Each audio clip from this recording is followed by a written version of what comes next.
अस्सलाम वालेकुम नाज़रीन, उम्मीद है आप सब खैरियत से होंगे। मेरा नाम नुमान इजाज़ है और आप देख रहे हैं मेरा YouTube channel politics of Pakistan. नाज़रीन, जैसे मैंने आपको पिछली वीडियो में बताया था कि हम आपको अगली वीडियो में इसराइल की पॉलिटिक्स और पाकिस्तान की पॉलिटिक्स को मुमासलत करके बताएंगे कि किस तरह इसराइल की पॉलिटिक्स और पाकिस्तान की पॉलिटिक्स में मुमासलत पाई जा रही है। और नाज़रीन, हम आपके साथ ये प्रूफ के साथ बातें करेंगे। नाज़रीन, सबसे पहले जो द गार्डियन की न्यूज़ है और साथ आप मेरे स्क्रीन पर ये देख भी सकते हैं, Israel set for general election after the collapse of weekend government. नाज़रीन, वो कह रहे हैं कि इसराइल ने जनरल इलेक्शन के लिए सेट तैयार कर लिया है। जो उनकी कोalition गवर्नमेंट है उनकी कोलैप्स के बाद उन्होंने जनरल इलेक्शन के लिए अनाउंस कर दिया है। और आपको मैंने पिछली वीडियो में बताया था कि उनके जो प्राइम मिनिस्टर हैं नफ्ताली बेनेट, उन्होंने अपनी प्रेस कॉन्फ्रेंस में कहा कि हम पार्लियामेंट को डिज़ोल्व करने जा रहे हैं। साथ ही नाज़रीन, उसी द गार्डियन हेडलाइन का आर्टिकल है, वो लिखते हैं, ये साथ हम मेरे स्क्रीन पर देख भी सकते हैं। कहते हैं कि Israel weakened coalition government has announced that it intends to dissolve the Knesset.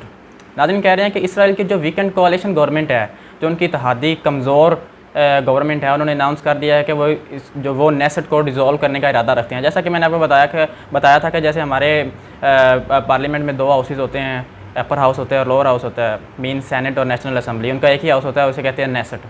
तो वो नेसेट को डिज़ोल्व करने का इरादा रखते हैं। Setting the stage for the country's 5th election in 3 years and a potential return to the office for the long term prime minister Benjamin Netanyahu.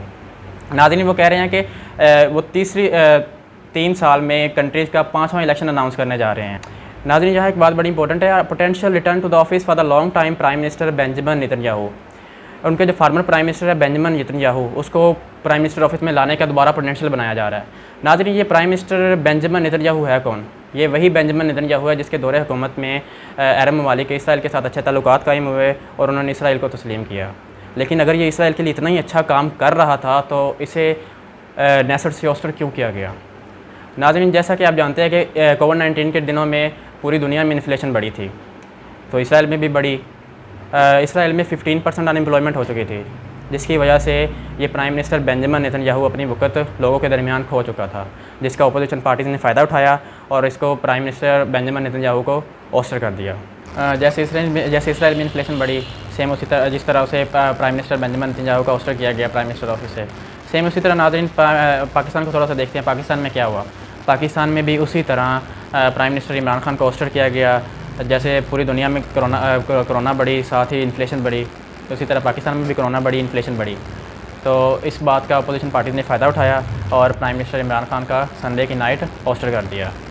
नाज़रीन, यहाँ एक बहुत बात थोड़ा सा देखें आप। A statement released by the office of the prime minister Naftali Bennett on Monday night said that attempts to stabilize the coalition had been exhausted.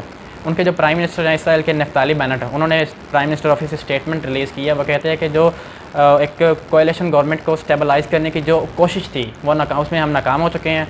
And इस fractious government made up of 8 ideologically desperate parties will submit a bill next week to dissolve parliament. और वो उनका जो इत्तेहाद है parties का, next week वो parliament को डिज़ोल्व करने जा रहे हैं, वो बिल पेश करने जा रहे हैं। नाज़रीन, यहाँ एक बात और ज़ेर गौर है। जैसा आप सब जानते हैं कि जैसे उनके जो हमारे जो प्राइम मिनिस्टर शहबाज शरीफ हैं, उनके जो फाइनेंस मिनिस्टर हैं मिफ्ता इस्माइल साहब, वो आजकल आपको बोलते हुए दिखाई दे रहे होंगे कि हमें इस वक्त हुकूमत नहीं लेनी चाहिए थी। लेकिन जो आगे से शहबाज शरीफ साहब कहते हैं कि हमें धक्का किसने दिया था। नाज़रीन, वो कौन था जिसने धक्का दिया था? नाज़रीन, यहाँ एक बात ज़ेर गौर है। जिस तरह इसराइल में प्राइम मिनिस्टर बेंजामिन नेतन्याहू का ऑस्टर किया गया, सेम उसी तरह प्राइम मिनिस्टर इमरान खान का भी पाकिस्तान में ऑस्टर किया गया।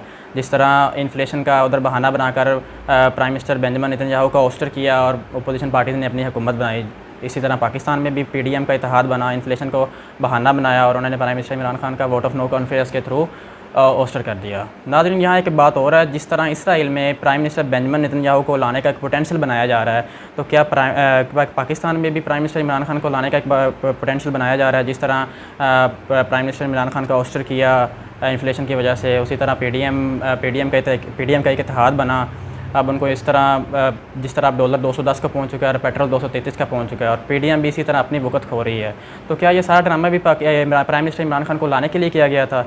नाज़रीन, इस बात का जवाब आप दीजिएगा कि क्या ये इत्तेहाद चल पाएगा? जिस तरह इसराइल में नहीं चल पाया, क्या पाकिस्तान में चल पाएगा या फिर चलने दिया जाएगा?